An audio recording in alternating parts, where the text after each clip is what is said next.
As I conclude, I want to talk to the issues of pricing. So there's an uproar across the country. Of course, we've seen that the surcharge, 200 rand. By the way, for the record, there are other municipalities that are having the same cost structure. I think it's important I make the point. And I think for us, it's not to ventilate these issues in public. It's important that we resolve the problem. So we've identified the problem. We'll work with municipalities to ensure that we're able to resolve the problem. So we want to suggest to the country that, in essence, there are 6 broad areas that are going to receive our attention. So is the Eskom's holdings distribution, so the distribution element that is led by Mr. Bala, and of course the NTCSA, I mean, up and running on its own now, I think since the 1st of July, is the tariff structures associated with those. So there's a need for us to have a greater levels of interrogation collectively to ensure that they are truly price reflective. And then is the evolution of the electricity subsidy framework. And this, I really want to combine it with the review of the basic electricity. So we know that as part of what I refer to the social wage. So the social wage is that assistance that is provided by the state to the poor in particular. It comes in 2 forms. It comes in the forms of direct transfer, money in your pocket, your SRD grant, you get that money, your child grant and all of that, old age grant, that's money in your pocket. So you can go to an ATM and withdraw that money. So you decide how to use it. And there's what I call non-cash transfers. So essentially it's a subsidy we're giving to the poor, a particular threshold of free basic services, and we're targeting water and electricity. So it's important that that must evolve. What we know is that there's meant to be about 10 million households that benefit from this. But what we know is that only 2 million are benefiting from this. So essentially that money finds its way to municipalities, but it doesn't find its way to the beneficiaries. And it's as a result of a multiplicity of factors.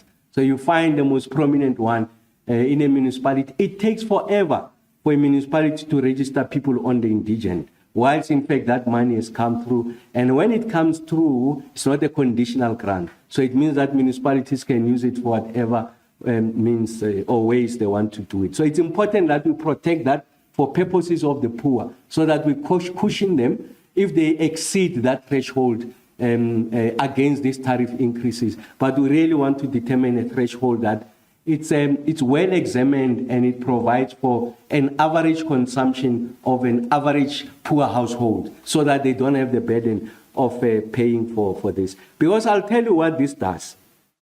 On the one hand, you are giving them old age pension grant, you are giving them a child grant, you are giving them the SRD. So that's a cash transfer. It's in their pocket. So we say, I'm helping the poor.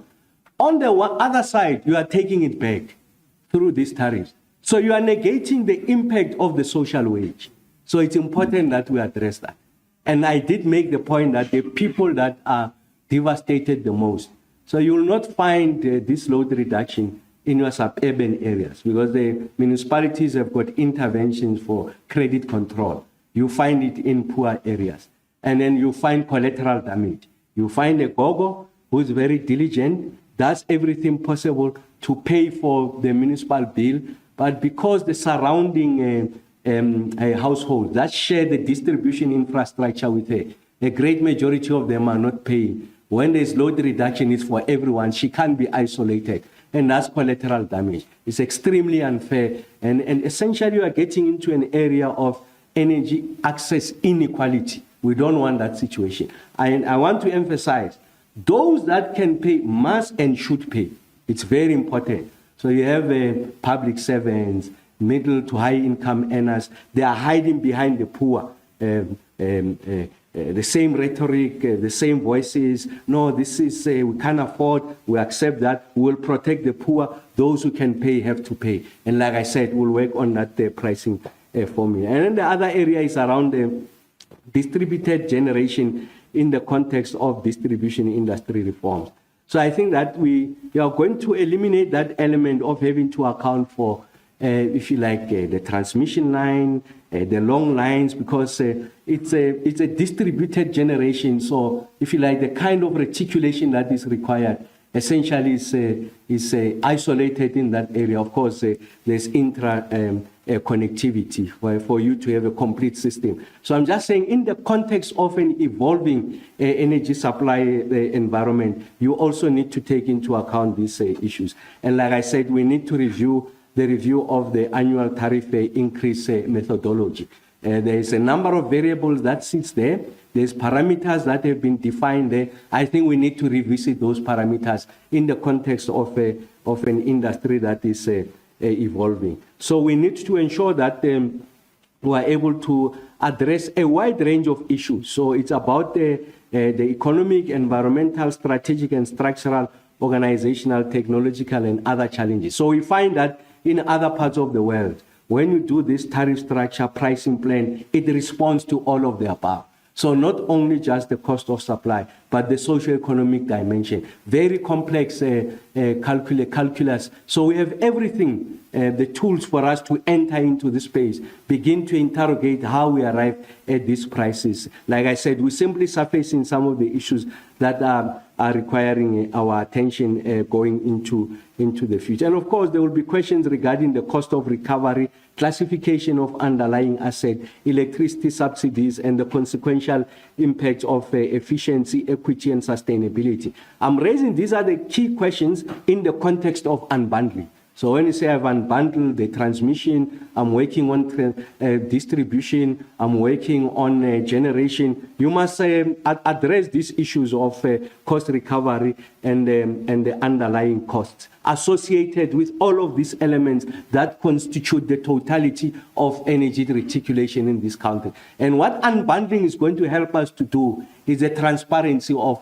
that pricing, and we'll be able to interrogate it further so that you don't burden the end consumer as a result of the inefficiencies that are built into this behemoth. So it's important that we're able to address it. Like I said, the review of the energy pricing policy is imperative for setting a clear pricing policy and for industry and for NERSA to implement. So fundamentally, myself and the DM as the executive authority, we carry that responsibility of ensuring that there's a clear pricing policy in the country. And on the back of that, we develop that methodology, and that methodological approach then is given to NERSA to make that determination. So NERSA is indispensable. NERSA will not be pushed. We'll work with NERSA as an independent body. But fundamentally, that problem sits here on pricing policy. So because NERSA simply execute against your pricing policy and they determine the parameters for tariff review. And when ESCOM and any other player submits, it's on the back of the policy that then gets to be codified in the form of a methodology, and they use that methodology to make a determination. So it's not a NERSA problem. It's a policy articulation problem. And ourselves, ESCOM, and all the players will make sure that we address that. NERSA will not be pushed. NERSA will not, it's not going away. I really want to make the point, because there are other non-state actors who want to come into the space, nitpick on what they want to do. No, that won't happen under our watch.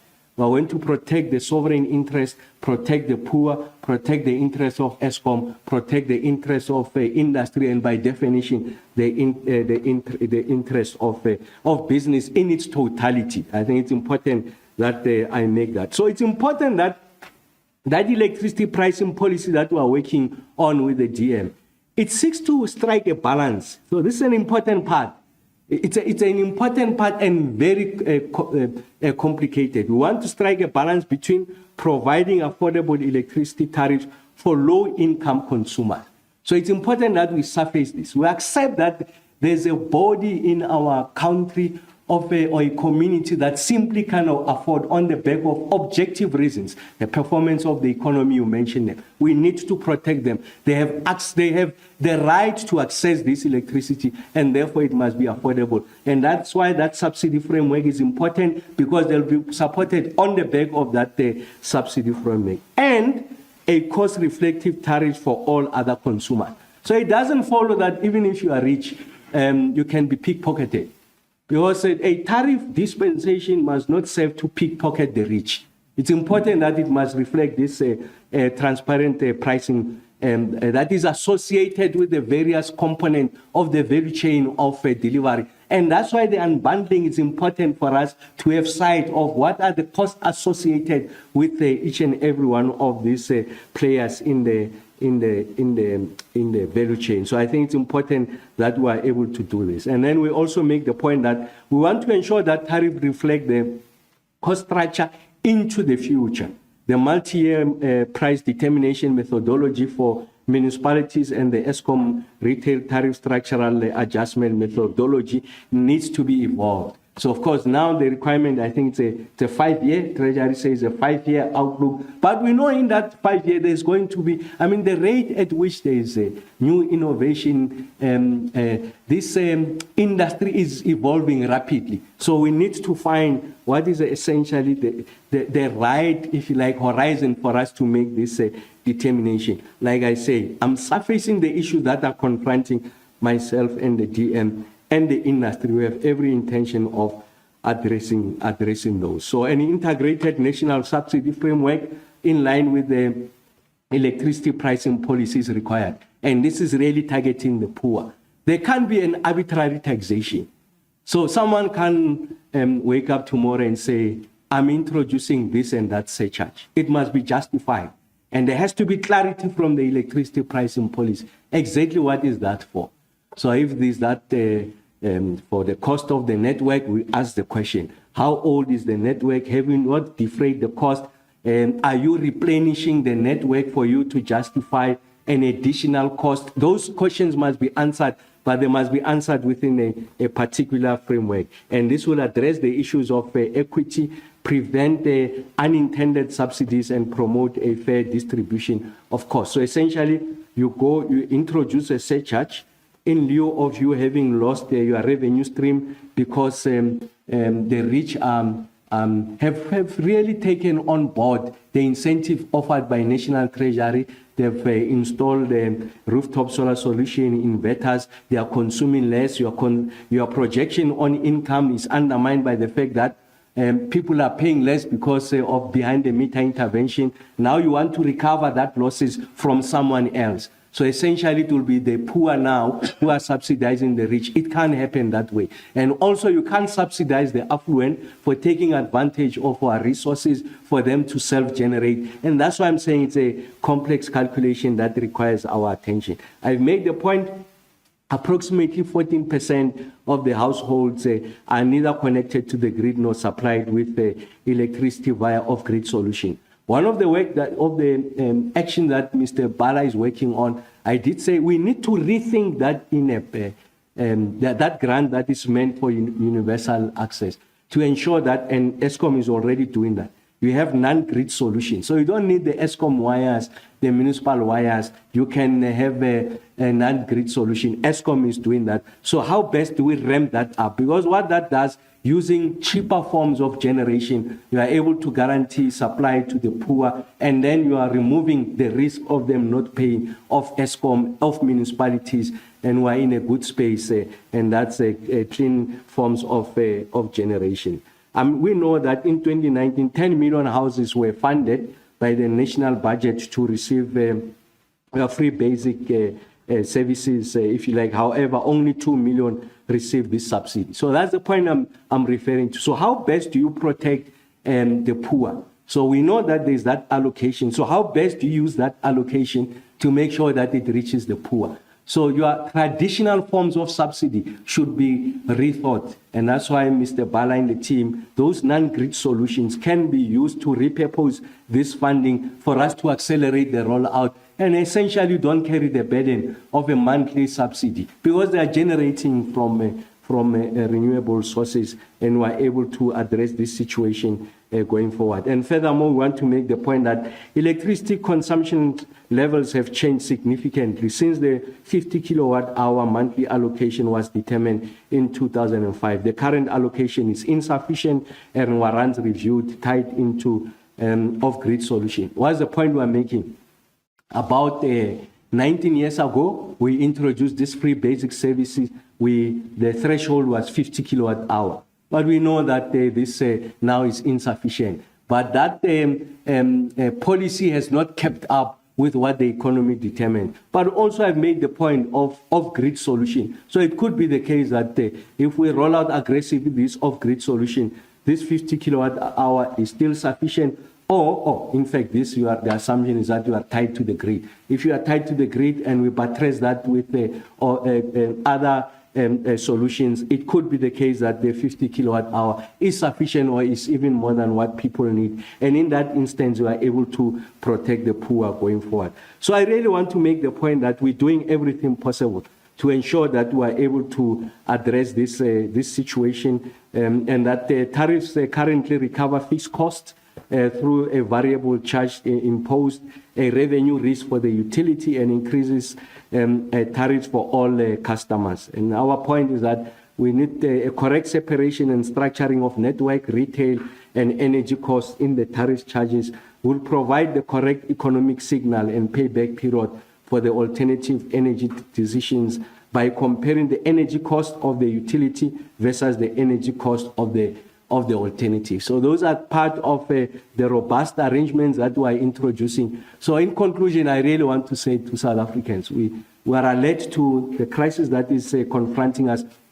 I'm characterizing it as a crisis because we have reached those conditions of we don't have energy access parity, there's significant inequality, and the poor are finding it very difficult, and their disposable income is eroded. There's energy poverty on that front. And in fact, the middle class is also finding it very difficult. They have to make very difficult choices of how they spend their money on. It's eroding their quality of life. We are aware of this. We are going to attend this within a particular discipline. We are going to set the framework. We can't allow other non-state actors to come into the space and undermine the work that we are doing. We are going to introduce that discipline. NERSA is going to be key. ESCOM is key. SALGA is key. Communities are key in us finding this solution. I really want to say to you that we are confident that working with municipalities and all the actors, we are going to find this solution and ensure that the tariff must reflect all the costs, regardless of